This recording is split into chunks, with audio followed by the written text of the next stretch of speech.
ಶ್ರೀ ಗುರುಭ್ಯೋ ನಮಃ. ಹರಿ ಓಂ. ಗುರು ಬ್ರಹ್ಮ ಗುರು ವಿಷ್ಣು ಗುರುದೇವೋ ಮಹೇಶ್ವರ ಗುರು ಸಾಕ್ಷಾತ್ ಪರಬ್ರಹ್ಮ ತಸ್ಮೈ ಶ್ರೀ ಗುರುವೇ ನಮಃ. ಗುರವೇ ಸರ್ವಲೋಕಾನಾಂ ವಿಷಜೇ ಭವರೋಗಿಣಾಂ ನಿಧಯೇ ಸರ್ವವಿದ್ಯಾನಾಂ ಶ್ರೀ ದಕ್ಷಿಣಾಮೂರ್ತಯೇ ನಮಃ. ಜ್ಞಾನಾನಂದಮಯಂ ದೇವಂ ನಿರ್ಮಲಂ ಸ್ಫಟಿಕಾಕೃತಿಂ ಆಧಾರಂ ಸರ್ವವಿದ್ಯಾನಾಂ ಹಯಗ್ರೀಮುಪಾಸ್ಮಹೇ. ಜಗತಪಿತರಂ ವಂದೇ ಪಾರ್ವತಿ ಪರಮೇಶ್ವರೌ. ಪ್ರತಿನಿತ್ಯದ ಕಾರ್ಯಕ್ರಮದಂತೆ ಮೊದಲನೇದಾಗಿ ನನ್ನ ಅಜ್ಜಿ ತಾತರವರನ್ನು ಶ್ರದ್ಧಾ ಭಕ್ತಿಯಿಂದ ಪ್ರಾರ್ಥನೆಯನ್ನು ಮಾಡ್ತಾ, ನನ್ನ ಗುರುಸ್ಥಾನದಲ್ಲಿರ್ತಕ್ಕಂಥ ನನ್ನ ತಂದೆಯವರಾಗಿರ್ತಕ್ಕಂಥ ಆನಂದ್ ಗುರುಜಿಯವರ ಪಾದರವಿಂದಗಳಿಗೆ ನಮನವನ್ನು ಮಾಡ್ತಾ, ಮತ್ತು ನನ್ನ ಮಾತೃಶ್ರೀಯವರನ್ನು ಕೂಡ ಶ್ರದ್ಧಾ ಭಕ್ತಿಯಿಂದ ಪ್ರಾರ್ಥನೆಯನ್ನು ಮಾಡ್ತಾ, ಭಾನುವಾರ ಲಕ್ಷ್ಮೀ ವೆಂಕಟೇಶ್ವರರನ್ನು, ತಿರುಮಲ ತಿರುಪತಿ ಶ್ರೀನಿವಾಸನನ್ನು, ಶನೇಶ್ವರ ಸ್ವಾಮಿಯನ್ನು ಸಂಪೂರ್ಣವಾಗಿ ಶ್ರದ್ಧಾ ಭಕ್ತಿಯಿಂದ ಪ್ರಾರ್ಥನೆಯನ್ನು ಮಾಡ್ತಾ ಭಾನುವಾರದ ವಿಶೇಷ ಮಹರ್ಷಿವಾಣಿ ಕಾರ್ಯಕ್ರಮವನ್ನು ಪ್ರಾರಂಭವನ್ನು ಮಾಡೋಣ. ಬಹಳ ವಿಶೇಷವಾಗಿ ಭಾನುವಾರ ಅಂತಂದರೆ ತಮ್ಮೆಲ್ಲರಿಗೂ ಕೂಡ ಒಂದು ಸಂತಸ. ಏನಪ್ಪ, ಮಾತನಾಡ್ತಕ್ಕಂಥ ವನಸರಿ ನೀಡತಕ್ಕಂಥ ಮಾರ್ಗದರ್ಶನದ ಮೂಲಕ ರಾಶಿ ಫಲವನ್ನು ತಿಳಿಸ್ತಕ್ಕಂಥದ್ದಾಗಲಿ, ಪತ್ರಗಳಿಗೆ ಉತ್ತರವನ್ನು ಕೊಡ್ತಕ್ಕಂಥದ್ದಾಗಲಿ, ಮತ್ತು ಅಮಾವಾಸ್ಯೆ, ಹುಣ್ಣಿಮೆ, ಗ್ರಹಣ ಕಾಲ ಇಂತಹ ಪರ್ವಕಾಲಗಳಲ್ಲಿ ಅದ್ಭುತವಾಗಿರ್ತಕ್ಕಂಥ ತಂತ್ರಸಾರಗಳನ್ನು ತಿಳಿಸ್ತಕ್ಕಂಥದ್ದಾಗಲಿ ಪ್ರತಿಯೊಂದೂ ಕೂಡ ಬಹಳ ವಿಶೇಷವಾಗಿ ನಡೆದುಕೊಂಡು ಹೋಗುತ್ತೆ. ಇನ್ನು ಈ ಭಾನುವಾರ ನಾನು ನಿಮ್ಮೆಲ್ಲರಿಗೂ ಕೂಡ ಏನು ಮಾಡ್ತೀನಿ, ನಾಳೆ ಹುಣ್ಣಿಮೆ ಆದ ಕಾರಣದಿಂದ ಇವತ್ತೇ ಬಹಳ ಚುಟುಕಾಗಿರ್ತಕ್ಕಂಥ ಒಂದು ಅನುಷ್ಠಾನವನ್ನು ಹೇಳ್ತೀನಿ. ಯಾಕೆ ಅಂದರೆ ಆಷಾಢ ಮಾಸದ ಸೋಮವಾರದಂದು ಬಂದಿರತಕ್ಕಂಥ ಹುಣ್ಣಿಮೆ, ಆಷಾಢ ಮಾಸದಲ್ಲಿ ಸೋಮವಾರದಂದು ಬಂದಿರತಕ್ಕಂಥ ಹುಣ್ಣಿಮೆ. ಈ ಒಂದು ಸಮಯದಲ್ಲಿ ತಾವು ಒಂದು ಬಹಳ ವಿಶೇಷವಾಗಿರ್ತಕ್ಕಂಥ ಒಂದು ತಂತ್ರಸಾರವನ್ನು ನಿಮ್ಮೆಲ್ಲರ ವಾಸ್ತುಗೃಹದಲ್ಲೂ ಕೂಡ ಆಚರಣೆಯನ್ನು ಮಾಡಬೇಕು. ಏನಪ್ಪ ಅದನ್ನು ನಾನು ನಿಮಗೆ ತಿಳಿಸ್ಕೊಡ್ತೀನಿ. ಆದರೆ ಅದಕ್ಕಿಂತ ಮುಂಚೆ ಬಹಳ ವಿಶೇಷವಾಗಿ ಇವತ್ತಿನ ದಿನದ ವಿಶೇಷತೆಯನ್ನು ತಿಳ್ಕೊಳ್ಬೇಕು, ಪಂಚಾಂಗ ಶ್ರವಣವನ್ನು ತಿಳ್ಕೊಳ್ಬೇಕು. ಮಾತನಾಡತಕ್ಕಂಥ ವನಸರಿ ತಾಯಿ ದೇವಿಗೆ ಬಹಳ ವಿಶೇಷವಾಗಿರ್ತಕ್ಕಂಥ ಪೂಜಾನುಷ್ಠಾನವನ್ನು ನಾವು ಸಲ್ಲಿಸಬೇಕು ಅಲ್ವಾ. ಈಗ ಪ್ರಾರಂಭವನ್ನು ಮಾಡೋಣ ದಿನ ವಿಶೇಷ.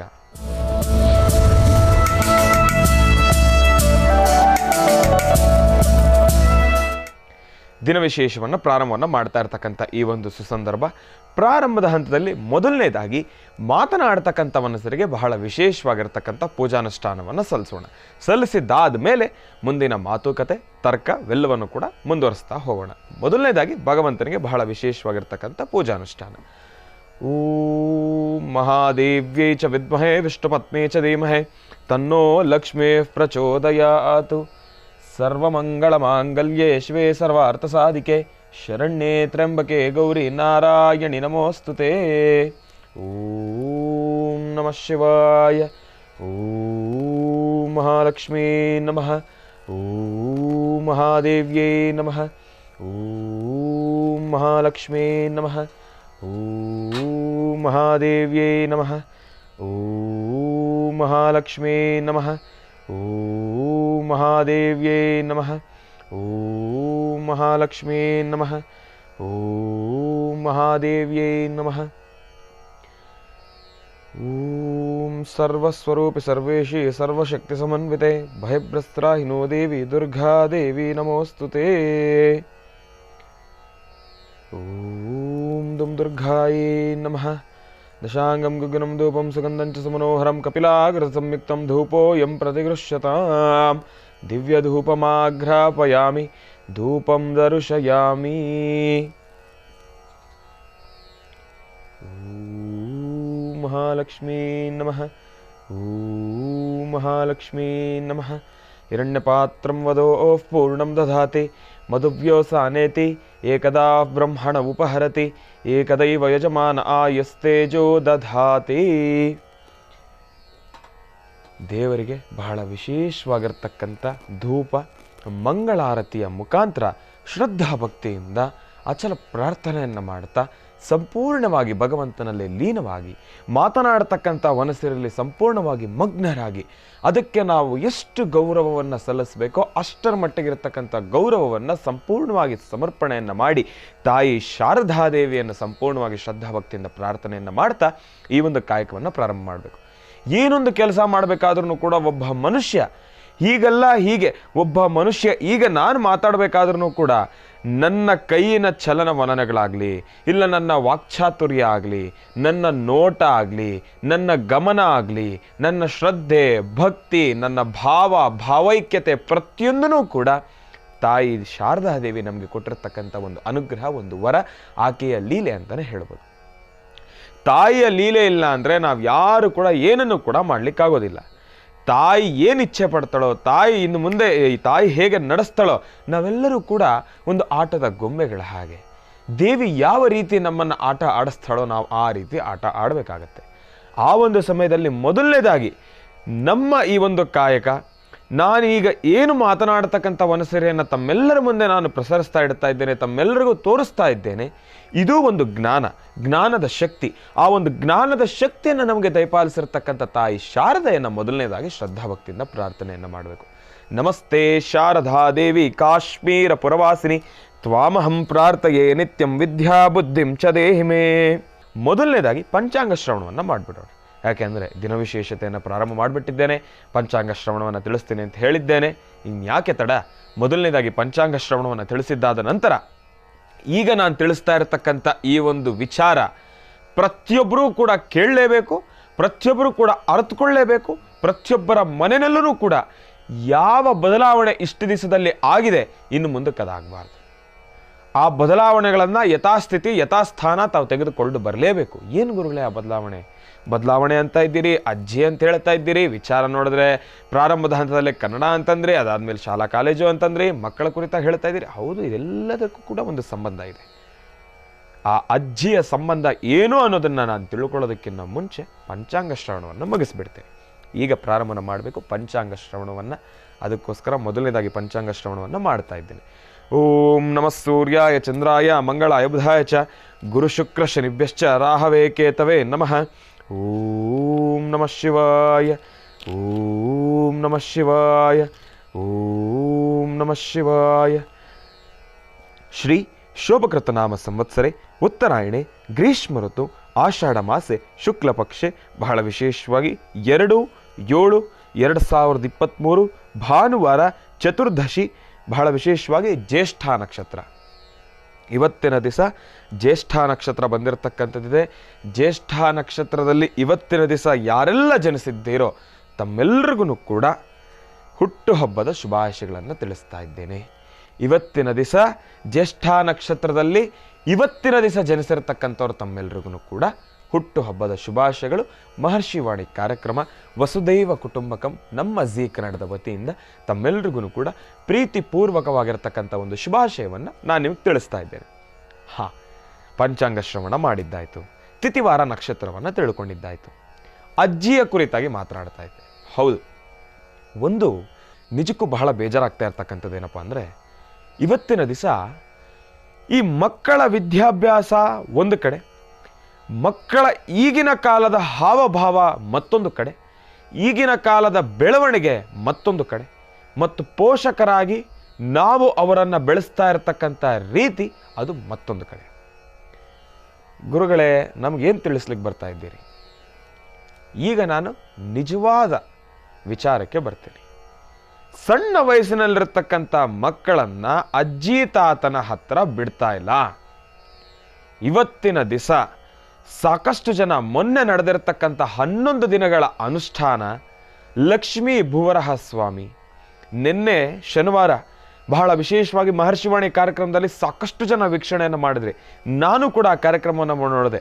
ನೋಡಿದ್ದಾದ ಮೇಲೆ ನಾನೇ ಆಶ್ಚರ್ಯಚಕಿತನಾಗೋದೆ ಕಾರ್ಯಕ್ರಮವನ್ನು ನೋಡಿ. ಇರಲಿ, ಅದರ ಬಗ್ಗೆ ನಾನು ಮತ್ತೊಮ್ಮೆ ಬರ್ತೀನಿ. ಆದರೆ 11 ದಿವಸದ ಕಾರ್ಯಕ್ರಮದಲ್ಲಿ ಸಾಕಷ್ಟು ಜನ ವಯಸ್ಸಾಗಿರ್ತಕ್ಕಂಥ ವೃದ್ಧರು ಅಜ್ಜಿ ತಾತ ಬಂದು ನನ್ನ ಹತ್ರ ಕೇಳ್ಕೊಂಡಿದ್ದು ಒಂದೇ, ನನ್ನ ಮಗನಿಗೆ ನನ್ನ ಮಗಳಿಗೆ ಮಕ್ಕಳಿರಲಿಲ್ಲ, ಮಕ್ಕಳೇನೋ ಆಯಿತು, ನಾನು ಸಾಕಷ್ಟು ದೇವಸ್ಥಾನ ಗುಡಿ ಗೋಪುರಗಳಿಗೆ ತಿರುಗಿದೆ, ಸಾಕಷ್ಟು ಪೂಜಾನುಷ್ಠಾನವನ್ನು ಮಾಡಿದೆ, ಎಲ್ಲವನ್ನು ಮಾಡಿದ್ದಾದ ಮೇಲೆ ಭಗವಂತನ ದಯೆ ಭಗವಂತನ ಅನುಗ್ರಹದಿಂದ ನನ್ನ ಮಗನಿಗೆ ಮಗಳಿಗೋ ಒಂದು ಮಗುವಿನ ಜನನ ಆಯಿತು. ಆದರೆ ಗುರುಗಳೇ, ನನ್ನ ಮೊಮ್ಮಕ್ಕಳನ್ನು ನೋಡಲಿಕ್ಕೂ ಕೂಡ ಒಂದು ಅವಕಾಶ ನನಗೆ ಕೊಡ್ತಾ ಇಲ್ಲ, ನನ್ನ ಮೊಮ್ಮಕ್ಕಳ ಜೊತೆ ಆಟವಾಡಲಿಕ್ಕೂ ಕೂಡ ನನಗೊಂದಷ್ಟು ಅವಕಾಶ ಕೊಡ್ತಾ ಇಲ್ಲ, ನನ್ನ ಮೊಮ್ಮಕ್ಕಳ ಜೊತೆ ಒಂದಿಷ್ಟು ಸಂಭಾಷಣೆಯನ್ನು ಮಾಡಲಿಕ್ಕೂ ಕೂಡ ನಮಗೆ ಅವಕಾಶ ಸಿಗ್ತಾ ಇಲ್ಲ. ಯಾಕೆ?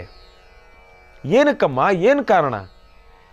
ಗುರುಗಳೇ, ಈಗಿನ ಕಾಲದ ಮಕ್ಕಳಿಗೆ ಇಂಗ್ಲೀಷನ್ನು ಕಲಿಸೋದ್ರ ಜೊತೆಗೆ ನಮ್ಮ ಮಾತೃಭಾಷೆಯನ್ನು ಮನೆಯಲ್ಲೇ ಕಲಿಸ್ತಾ ಇಲ್ಲ ಗುರುಗಳೇ. ಮೊದಲನೇದಾಗಿ ತಂದೆ ತಾಯಿ ಇವರಿಬ್ಬರೂ ಕೂಡ ಬರ್ತಕ್ಕಂಥ ಭಾಷೆ ಆ ಒಂದು ಇಂಗ್ಲೀಷ್ ಅನ್ನೋದು ಒಂದನ್ನು ಮನಸ್ಸಲ್ಲಿ ಇಟ್ಕೊಂಡು ಬರೀ ಅದರಲ್ಲೇ ಮಾತಾಡ್ತಾ ಇರ್ತಾರೆ ಹೊರತಾಗಿ ನಮ್ಮ ಈ ಒಂದು ಭಾಷೆಗೆ ಯಾವುದೇ ರೀತಿ ಸ್ಥಾನಮಾನ ಸಿಗ್ತಾ ಇಲ್ಲ. ಮನೆಯಲ್ಲೂ ಕೂಡ ಇವ್ರು ಇಂಗ್ಲೀಷ್ ಮಾತಾಡ್ತಾ ಇರ್ತಾರೆ. ಎಲ್ಲಿ ಅವ್ರು ನನ್ನ ಜೊತೆ ಸೇರಿಬಿಟ್ರೆ ಕನ್ನಡ ಕಲ್ತ್ಬಿಟ್ಟು ಇವ್ರು ಎಲ್ಲರ ಜೊತೆ ಕನ್ನಡನೇ ಮಾತಾಡ್ತಾರೋ, ಕನ್ನಡದಲ್ಲೇ ಇವ್ರು ಸಂಭಾಷಣೆಯನ್ನು ಮಾಡ್ತಾರೆ, ಕನ್ನಡದಲ್ಲೇ ಇವರು ಮಾತಾಡೋದನ್ನು ಕಲ್ತು ಬಿಡ್ತಾರೆ ಎಂಬತಕ್ಕಂಥದ್ದನ್ನು ಮನಸ್ಸಲ್ಲಿಟ್ಕೊಂಡು ಇವರು ನಮ್ಮ ಹತ್ರ ಬಿಡ್ತಾ ಇಲ್ಲ. ಇದು ಎಲ್ಲಿಯ ನ್ಯಾಯ ಅಂತ ನನಗೆ ಅರ್ಥ ಆಗ್ತಾ ಇಲ್ಲ. ಮಕ್ಕಳಿಗೆ ಇಂಗ್ಲೀಷನ್ನು ಕಲಿಸ್ಬೇಕು, ಒಪ್ಕೊಳ್ಳುವ, ಹೌದು ಕಲಿಸಿ. ನೋಡಿ, ಮಕ್ಕಳಲ್ಲಿ ಎಲ್ಲ ರೀತಿ ವಿದ್ಯೆ ಇರಬೇಕು. ಬರೀ ಇಂಗ್ಲೀಷ್ ಮಾತ್ರ ಅಲ್ಲ, ಪಕ್ಕದ ರಾಜ್ಯದಲ್ಲಿರ್ತಕ್ಕಂಥ ಆಂಧ್ರ ಪ್ರದೇಶ್ ತೆಲುಗು ಭಾಷೆಯನ್ನು ಕೂಡ ಕಲಿಸಿ.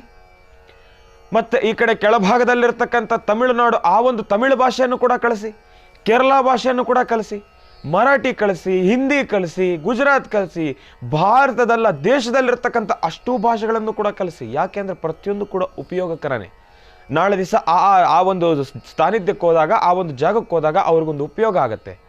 ಅಲ್ಲೇನಾದರೂ ಉದ್ಯೋಗದ ಜಾಗದಲ್ಲಿ ಮುಂದುವರಿಬೇಕಾದ್ರೂ ಕೂಡ ಒಂದು ಒಳ್ಳೆ ದೊಡ್ಡ ಮಟ್ಟದ ಸಹಾಯ ಆಗುತ್ತೆ, ಇಲ್ಲ ಅಂತ ಹೇಳ್ತಾ ಇಲ್ಲ. ಆದರೆ ತಾವು ಅಲ್ಲಿ ಹೋದಾಗ ನಿಮಗೆ ಒಂದು ಸಹಾಯ ಆಗ್ತಾ ಇದೆ.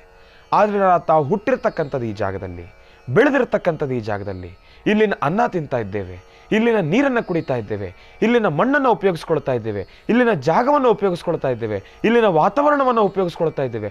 ಅದೆಲ್ಲ ಯಾಕೆ? ಈಗ ನಾವು ಉಸಿರಾಡ್ತಾ ಇದ್ದೀವಿ, ಒಂದು 10 ನಿಮಿಷ ಸೇಫ್ ಆಗಿ ನೆಮ್ಮದಿಯಾಗಿದ್ದೇವೆ ಅಂದರೆ ನಾವು ಈ ಜಾಗದಲ್ಲಿದ್ದೇವೆ. ಈ ಜಾಗಕ್ಕೆ ನಾವು ಮರ್ಯಾದೆನೆ ಕೊಡ್ತಾ ಇಲ್ಲ. ಮೊದಲನೇದಾಗಿ ಮನೆಯಲ್ಲಿರ್ತಕ್ಕಂಥ ಪೋಷಕರು ಅಜ್ಜಿ ತಾತಂದ್ರ ಹತ್ರ ಯಾರೆಲ್ಲ ಮಕ್ಕಳನ್ನ ಬಿಡ್ತಾ ಇಲ್ವೋ, ದಯವಿಟ್ಟು ಯಾಕಿಂತ ಪಾಪದ ಕೆಲಸ ಮಾಡ್ತಾ ಇದ್ದೀರಾ? ಬಿಡಬೇಕು ಮಕ್ಕಳನ್ನ ಅಜ್ಜಿ ತಾತಂದ್ರ ಹತ್ರ. ಸಾಕಷ್ಟು ಜನ ಅಜ್ಜಿ ತಾತಂದ್ರು ಬಂದು ಬೇಜಾರು ಮಾಡ್ಕೊಂಡ್ಬಿಟ್ರು, ಮಕ್ಕಳನ್ನ ನಮ್ಮ ಜೊತೆನೇ ಬಿಡ್ತಾ ಇಲ್ಲ ಗುರುಗಳೇ, ಅವ್ರ ಜೊತೆ ಒಂದು 10 ನಿಮಿಷ ಆಟ ಆಡ್ಬೇಕಂತ ಆಸೆ, ಬಿಡೋದೇ ಇಲ್ಲ. ಅವ್ರ ಹತ್ರ ನಾವು ಇಂಗ್ಲೀಷಲ್ಲಿ ಮಾತಾಡಬೇಕು ಅಂತಾರೆ. ನಿಮ್ಗೆ ಇಂಗ್ಲೀಷ್ ಬರಲ್ಲ, ನೀವು ಕುತ್ಕೊಳ್ಳಿ ಸುಮ್ಮನೆ ಬಾಯಿ ಮುಚ್ಕೊಂಡು ಅಂತ ಹೇಳ್ತಾರೆ. ಆ ಒಂದು ಪದವನ್ನೂ ಕೂಡ ಉಪಯೋಗಿಸ್ಬಿಡ್ತಾರೆ. ಇದು ಎಲ್ಲಿಯ ನ್ಯಾಯ ಗುರುಗಳೇ? ತಾವೇ ದಯವಿಟ್ಟು ಯಾವುದಾದ್ರೂ ಒಂದು ಭಾನುವಾರದ ಕಾರ್ಯಕ್ರಮದಲ್ಲೋ ಇಲ್ಲಾಂದರೆ ಒಂದು ನೇರ ಪ್ರಸಾರದ ಕಾರ್ಯಕ್ರಮದಲ್ಲೋ ದಯವಿಟ್ಟು ಇದ್ರ ಬಗ್ಗೆ ಒಂದು ಅರಿವನ್ನು ಮೂಡಿಸಿ, ಇದರ ಬಗ್ಗೆ ನಮಗೆ ಮಾಹಿತಿಯನ್ನು ತಿಳಿಸಿ, ಎಲ್ರಿಗೂ ಕೂಡ ತಿಳಿಸಿ. ಅಜ್ಜಿ ತಾತಂದ್ರು, ವಯಸ್ಸಾಗಿರ್ತಕ್ಕಂಥ ವೃದ್ಧರು, ಅಜ್ಜಿ ತಾತಂದ್ರು ಮತ್ತು ಮೊಮ್ಮಕ್ಕಳ ಮಧ್ಯೆ ಇರತಕ್ಕಂಥ ಒಂದು ಪ್ರೀತಿ ವಿಶ್ವಾಸ ಬಾಂಧವ್ಯನೇ ಕಳೆದು ಹೋಗ್ತಾ ಇದೆ ಗುರುಗಳೇ ಇವತ್ತಿನ ದಿವಸ. ದಯವಿಟ್ಟು ಇದರ ಬಗ್ಗೆ ಒಂದು ಅರಿವನ್ನು ಮೂಡಿಸಿ ಅಂತ ಹೇಳಿದಾಗ, ಇಲ್ಲ ಇದು ಸಾಮಾನ್ಯ ಅಲ್ಲ, ಇದು ನಿಜಕ್ಕೂ ಅದ್ಭುತ, ಈ ಒಂದು ವಿಚಾರ ನಾನು ಮಾತಾಡಲೇಬೇಕು, ನನ್ನ ಮನಸ್ಸಲ್ಲೂ ಕೂಡ ಒಂದು ಭಾವನೆ ಇದೆ ಅಂತ ಹೇಳಿ ನಾನು ಅವತ್ತು ಅವ್ರಿಗೆ ಹೇಳಿದೆ. ಇವತ್ತು ನಾನು ಆ ವಿಚಾರವನ್ನು ತೆಗೆದುಕೊಳ್ತಾ ಇದ್ದೀನಿ. ದಯವಿಟ್ಟು ಮೊದಲನೇದಾಗಿ ಮನೆಯಲ್ಲಿ ಪೋಷಕರು ನಾವು ಏನು ವಿದ್ಯೆಯನ್ನು ಕಲಿಸ್ತೀವಲ್ಲ, ಪೋಷಕರಾಗಿ ನಾವು ಮಕ್ಕಳಿಗೆ ವಿದ್ಯೆಯನ್ನು ಕಲಿಸ್ತಕ್ಕಂಥದ್ದು ಅವ್ರ ತಲೆಗೆ ಹೋಗೋದಿಲ್ಲ. ಅಜ್ಜಿ ತಾತಂದ್ರ ಹತ್ರ ಏನು ವಿದ್ಯೆ ಕಲಿತಾರಲ್ಲ ಅದು ನಿಜಕ್ಕೂ ತಲೆಗೆ ಹೋಗುತ್ತೆ. ಯಾಕೆಂದರೆ ಅವ್ರು ಯಾವ ರೀತಿ ಹೇಳಿಕೊಡ್ತಾರೋ, ಯಾವ ರೀತಿ ನಮಗೆ ಉಪದೇಶವನ್ನು ಮಾಡ್ತಾರೋ, ಯಾವ ರೀತಿ ನಮ್ಗೆ ಅದರ ಅರಿವನ್ನು ಮೂಡಿಸ್ತಾರೋ ಆ ರೀತಿ ನೀತಿನೇ ಚಂದ. ಯಾಕೆ ಅಂದರೆ ಅವರು ಅನುಭವಿ ಪೂರ್ವಕವಾಗಿರ್ತಕ್ಕಂಥ ಒಂದು ಮಾತನ್ನು ಹೇಳ್ತಾರೆ. ಹೀಗಲ್ಲ ಹೀಗೆ ಅಂತ ಅವರನ್ನು ತಿಳಿಸ್ತಾರೆ. ಅವರೇನು ನಮ್ಮ ಮಕ್ಕಳನ್ನ ಕೆಟ್ಟವರಾಗೋದಕ್ಕೋಸ್ಕರ ಅವ್ರು ನಮ್ಗೆ ಯಾವತ್ತೂ ಕೂಡ ಉಪದೇಶವನ್ನು ಮಾಡೋದಿಲ್ಲ. ಅವರ ಪ್ರೀತಿ, ಆ ಪ್ರೀತಿಗೆ ಬೆಲೆ ಕೊಡಬೇಕು. ದಯವಿಟ್ಟು ಅರ್ಥ ಮಾಡ್ಕೊಳ್ಳಿ. ಮಕ್ಕಳನ್ನು ಅಜ್ಜಿ ತಾತಂದ್ರ ಹತ್ರ ಬಿಡಿ. ಈ ಒಂದು ಮಾತನ್ನು ನಾನು ನಿಮ್ಮೆಲ್ಲರ ಹತ್ರನೂ ಕೂಡ ಮನವಿ ಮಾಡ್ಕೊಳ್ತೀನಿ. ಇನ್ನು ಇದರ ಜೊತೆಗೆ ಕನ್ನಡದ ಕುರಿತಾಗಿ ಮಾತಾಡ್ತಾ ಇದ್ದೆ. ವಾಸ್ತುಗೃಹದಲ್ಲೇ ನಾವು ಕನ್ನಡಕ್ಕೆ ಸ್ಥಾನಮಾನ ಕೊಡ್ತಾ ಇಲ್ಲ. ಶಾಲಾ ಕಾಲೇಜಿನಲ್ಲಿರ್ತಕ್ಕಂಥವ್ರು ಇನ್ನು ಅವ್ರು ಎಲ್ಲಿ ಕೊಡ್ತಾರೆ? ಮೊದಲನೇದಾಗಿ ನಮ್ಮ ವಾಸ್ತುಗೃಹದಲ್ಲಿ ನಾವು ನಿಂತ್ಕೊಳ್ಬೇಕು. ಮಕ್ಕಳಿಗೆ ಕನ್ನಡದ ಅರಿವನ್ನು ಮೂಡಿಸಬೇಕು, ಕನ್ನಡದ ಆ ಒಂದು ಕಂಪನ್ನು ತೋರಿಸ್ಬೇಕು, ಕನ್ನಡದಲ್ಲಿ ಹೇಗೆ ಮಾತನಾಡಬೇಕೆಂಬತಕ್ಕಂಥದ್ದನ್ನು ಕಲಿಸ್ಬೇಕು. ಇವತ್ತಿನ ದಿವಸ ಸಣ್ಣ ಮಕ್ಕಳ ಹತ್ರ ಏನಪ್ಪ ಚೆನ್ನಾಗಿದೆಯಾ ಅಂದರೆ 1 ನಿಮಿಷ ಅವ್ರ ಅಪ್ಪ ಅಮ್ಮನ ಮಕ ನೋಡ್ತಾರೆ, ನಿಜ ಬೇಜಾರಾಗೋಗುತ್ತೆ. ನಾವೇನಾದರೂ ಕನ್ನಡದಲ್ಲಿ ಮಾತಾಡಿದ್ರೆ 1 ನಿಮಿಷ ಅವ್ರ ಅಪ್ಪ ಅಮ್ಮನ ಮಕ ನೋಡ್ತಾರೆ, ಅಮ್ಮ ಏನು ಹೇಳ್ತಾ ಇದ್ದಾರೆ, ಏನಿದು? ಅವಾಗ ತಂದೆ ತಾಯಿ ಅವರು ಒಂದು ಸ್ವಲ್ಪ ಸ್ಟೇಟಸ್ನಲ್ಲಿ ಹೇಳ್ತಾರೆ, ಇಲ್ಲ ಗುರುಗಳೇ ಅವನು ಜಾಸ್ತಿ ಇಂಗ್ಲೀಷಲ್ಲೇ ಮಾತಾಡೋದು, ಕನ್ನಡ ಬರಲ್ವೇ ನಮ್ಮ ಮಕ್ಕಳಿಗೆ? ಸ್ವಲ್ಪ ಕಡಿಮೆನೇ ಗುರುಗಳೇ. ಎಲ್ಲಿಗೋಗಿದೆ ಪರಿಸ್ಥಿತಿ? ಇದರ ಬಗ್ಗೆ ಮಾತನಾಡ್ತಾ ಹೋದರೆ ನಿಜಕ್ಕೂ ಮನಸ್ಸಿಗೂ ಕೂಡ ನೋವಾಗತ್ತೆ, ಸಮಯವೂ ಕೂಡ ಸಾಕಷ್ಟು ತೆಗೆದುಕೊಂಡ್ಬಿಡುತ್ತೆ. ಮುಂದಿನ ಭಾಗದಲ್ಲಿ ತಂತ್ರಸಾರದ ಆ ಒಂದು ವಿಶೇಷವಾಗಿರ್ತಕ್ಕಂಥ ಒಂದು ಅದ್ಭುತ ತಂತ್ರಸಾರವನ್ನು ನಾನು ನಿಮ್ಮೆಲ್ಲರಿಗೂ ಕೂಡ ತಿಳಿಸ್ಕೊಡ್ತೀನಿ. ಇದು ಇವತ್ತು ಮಾಡ್ತಕ್ಕಂಥದ್ದಲ್ಲ, ನಾಳೆ ಹುಣ್ಣಿಮೆ ಮಾಡ್ತಕ್ಕಂಥದ್ದು. ನಾಳೆ ಹುಣ್ಣಿಮೆ ತಾವು ಮಾಡ್ತಕ್ಕಂಥ ತಂತ್ರಸಾರ ಏನಪ್ಪ ಅಂತಂದರೆ, ಮೊದಲನೇದಾಗಿ ತಾವು ಮಾಡಬೇಕಾಗಿರ್ತಕ್ಕಂಥದ್ದು 2 ವಿಳೆದೆಲೆಯನ್ನು ತಗೊಳ್ಳಿ. 2 ವಿಳೆದೆಲೆಯನ್ನು ತಗೊಂಡು ಎರಡನ್ನೂ ಕೂಡ ಅರಿಶಿನ ಮತ್ತು ಕುಂಕುಮ ಎರಡೂ ಕೂಡ ಮಿಶ್ರಣವಾಗಿರ್ತಕ್ಕಂಥ ಜಲ. ಅರಿಶಿನ ಮತ್ತು ಕುಂಕುಮ ಎರಡೂ ಕೂಡ ಮಿಶ್ರಣವಾಗಿರ್ತಕ್ಕಂಥ ಜಲದಲ್ಲಿ ಅದ್ದು ತೊಳಿತಕ್ಕಂಥದ್ದು ಅಂದರೆ ಇನ್ನೇನು ಅದಕ್ಕೆ ಸೋಪು ಶಾಂಪು ಹಾಕಿ ತೊಳಿತಕ್ಕಂಥದ್ದಲ್ಲ. ಸಾಧಾರಣವಾಗಿ ನೀರಿನ ಜಲದಲ್ಲಿ ಅದ್ದು ಅದನ್ನು ಸಂಪೂರ್ಣವಾಗಿ ಈ ರೀತಿಯಾಗಿ ಒರೆಸಿ ಅದನ್ನು ಮತ್ತೊಮ್ಮೆ ನೀರಿನಲ್ಲಿ ಅದ್ದಿ ಆ ಎರಡೂ ಎಲೆಗಳನ್ನು ಅದರ ಒಳಭಾಗಗಳನ್ನು ಸಂಪೂರ್ಣವಾಗಿ ಈ ರೀತಿಯಾಗಿ ಮುಚ್ಚತಕ್ಕಂಥದ್ದು. ಅದರ ಒಳಭಾಗ ಅಂದರೆ ಈಗ ಎಲೆಯನ್ನು ತಾವು ಏನು ನೋಡ್ತೀರಿ, ಈಗ ಈ ರೀತಿಯಾಗಿರ್ತಕ್ಕಂಥ ಎಲೆ, ಈ ಎರಡು ಎಲೆಯನ್ನು ನೀರಿನಲ್ಲಿ ಅದ್ದಿದ್ದಾದ ಮೇಲೆ ಆ ಎರಡು ಎಲೆಯನ್ನು ಈ ರೀತಿಯಾಗಿ ಸಂಪೂರ್ಣವಾಗಿ ಕ್ಲೋಸ್ ಮಾಡ್ತಕ್ಕಂಥದ್ದು. ಕ್ಲೋಸನ್ನು ಮಾಡಿದ್ದಾದ ನಂತರ 2 ಅರಿಶಿಣದ ಕೊಂಬನ್ನು ತೆಗೆದುಕೊಳ್ತಕ್ಕಂಥದ್ದು.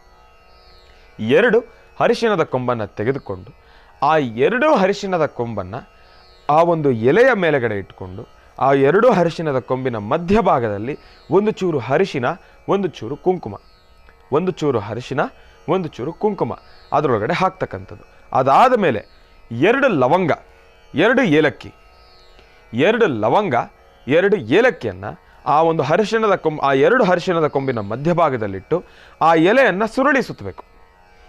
ಸಂಪೂರ್ಣವಾಗಿ ಒಂದು ಯಂತ್ರದ ಆಕಾರದಲ್ಲಿ ತಾವು ಮಾಡ್ಕೊಳ್ತಕ್ಕಂಥದ್ದು. ಆ ಎಲೆಯನ್ನು ಸುರುಳಿ ಸುತ್ತಿದ್ದಾದ ನಂತರ ಕೆಂಪು ಮತ್ತು ಅರಿಶಿಣದ ನೀರನ್ನು ತಾವೇನು ತಯಾರು ಮಾಡ್ಕೊಂಡಿರ್ತೀರೋ ಒಂದು 3 ನಿಂದ 4 ಮಾರಿನಷ್ಟು ಉದ್ದ, ನಾನು ಸಂಪೂರ್ಣವಾಗಿ ನನ್ನ ಕೈಯನ್ನು ಅಗಲ ಮಾಡಲಿಕ್ಕಾಗೋದಿಲ್ಲ, ಯಾಕಂದರೆ ನಾನು ನಿಮ್ಮ ಟಿ ವಿನಲ್ಲಿ ಕಾಣಿಸ್ತಕ್ಕಂಥದ್ದೇ ಇಷ್ಟು, ನನ್ನ ದೇಹ ಇರ್ತಕ್ಕಂಥದ್ದು ಇಷ್ಟು. ಈಗ ಬೇಕಾದರೆ ನಾನು ಮಾಡಿ ತೋರಿಸ್ಬೋದು. ನೋಡಿ, ನಮ್ಮ ಮಹರ್ಷಿವಾಣಿ ಕಾರ್ಯಕ್ರಮವನ್ನು ಸಂಪೂರ್ಣವಾಗಿ ಆ ಒಂದು ಚಿತ್ರೀಕರಣವನ್ನು ಮಾಡ್ತಕ್ಕಂಥ ಸಿಬ್ಬಂದಿ ವರ್ಗನೂ ಕೂಡ ಅವಾಗವಾಗ ನನಗೊಂದು ಸ್ವಲ್ಪ ಸಹಾಯವನ್ನು ಮಾಡ್ತಾರೆ. ಇರಲಿ, ಈ ರೀತಿಯಾಗಿ 2 ಮಾರಿನಷ್ಟು ಉದ್ದ ಆ ಒಂದು ದಾರವನ್ನು ತೆಗೆದುಕೊಳ್ತಕ್ಕಂಥದ್ದು. ಒಂದು 4 ರಿಂದ 5 ಮಾರಿನಷ್ಟು ಉದ್ದ, 4 ರಿಂದ 5 ಮಾರು ಉದ್ದವನ್ನು ಆ ಒಂದು ದಾರವನ್ನು ತೆಗೆದುಕೊಂಡು ಆ ನೀರಿನಲ್ಲಿ ಅದ್ದಿ ಸಂಪೂರ್ಣವಾಗಿ ಆ ಎಲೆಯನ್ನು ಬಂಧಿಸಬೇಕು. ಆ ದಾರದಲ್ಲಿ ಬಂಧಿಸಿದ್ದಾದ ನಂತರ ಇದನ್ನು ತಾವು ಬೆಳಗ್ಗೆ ತಾವು ಮಾಡ್ತಕ್ಕಂಥದ್ದು. ಏನಕ್ಕೆ ನಾನು ಭಾನುವಾರದ ಕಾರ್ಯಕ್ರಮದಲ್ಲೇ ತಿಳಿಸ್ತಾ ಇದ್ದೇನೆ ಅಂದರೆ, ನಾಳೆ ಬೆಳಗ್ಗೆ ಸಂಪೂರ್ಣವಾಗಿ ಬೆಳಗಿನ ಬ್ರಾಹ್ಮಿ ಮುಹೂರ್ತ, ಸೂರ್ಯ ಈ ಕಡೆಯಿಂದ ನಿಧಾನಕ್ಕೆ ಉದಯ ಆಗ್ತಾ ಇರಬೇಕು. ಆ ಸಮಯದಲ್ಲೇ, ಆ ಸೂರ್ಯ ಉದಯ ಆಗ್ತಕ್ಕಂಥ ಅವಧಿಯಲ್ಲೇ ಈ ತಂತ್ರಸಾರವನ್ನು ಮಾಡಿಕೊಳ್ಬೇಕು.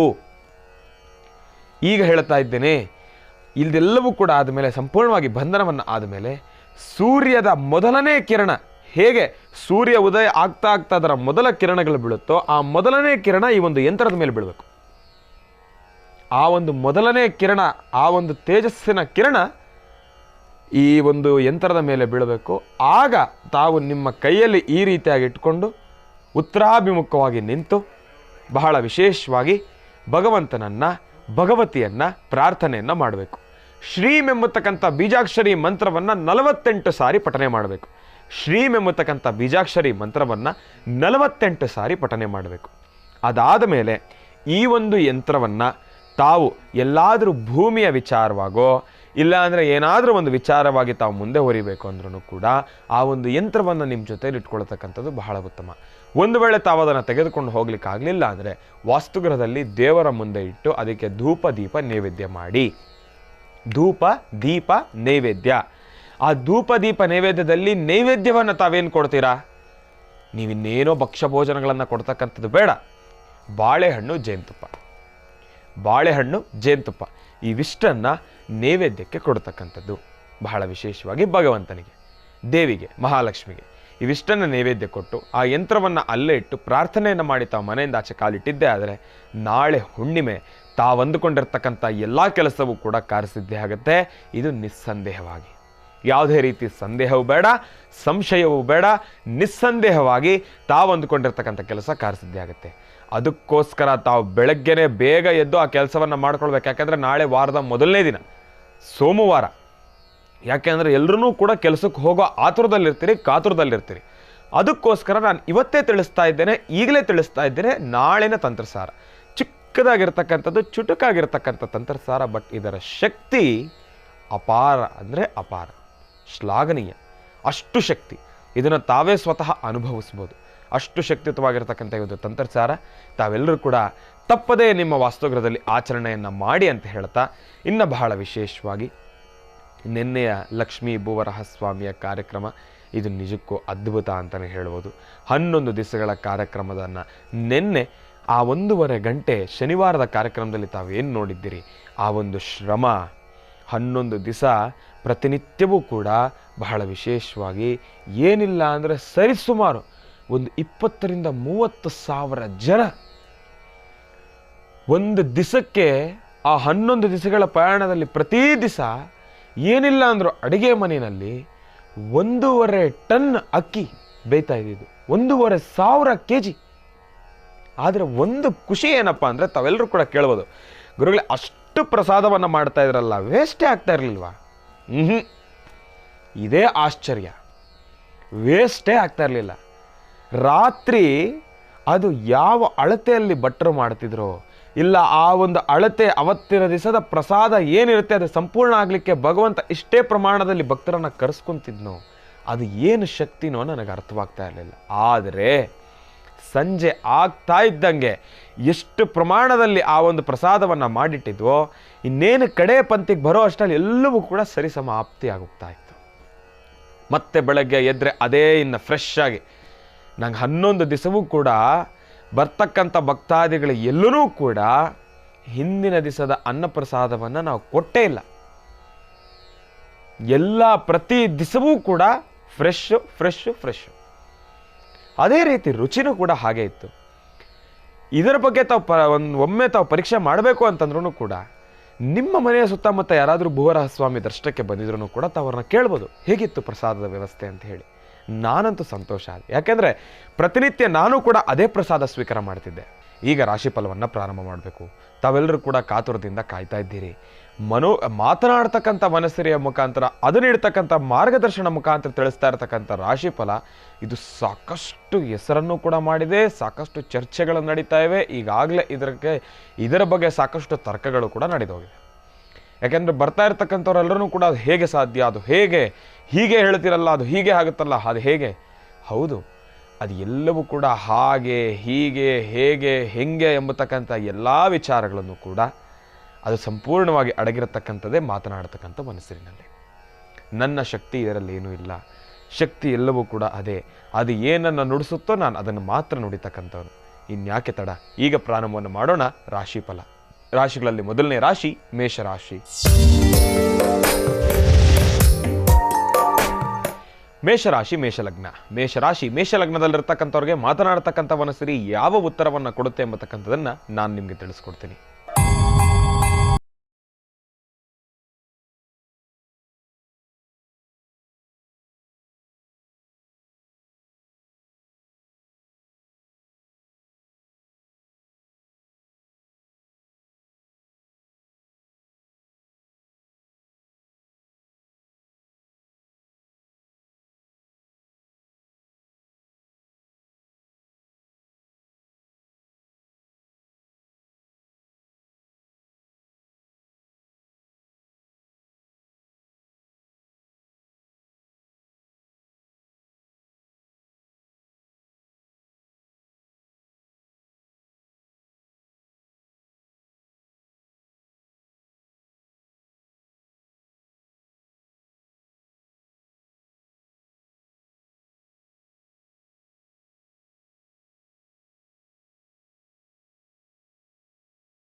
ನಿಜಕ್ಕೂ ಹೇಳೋದಾದರೆ ಮೀನರಾಶಿನಲ್ಲಿರ್ತಕ್ಕಂಥವರ ಭವಿಷ್ಯತ್ತು ಒಂದು ರೀತಿ ಅದ್ಭುತ ಅಂತಲೇ ಹೇಳ್ಬೋದು. ಆದರೆ ಇಲ್ಲಿ ಖುಷಿಯೂ ಉಂಟು, ದುಃಖವೂ ಉಂಟು, ಸಂತೋಷವೂ ಉಂಟು, ನೋವು ಉಂಟು.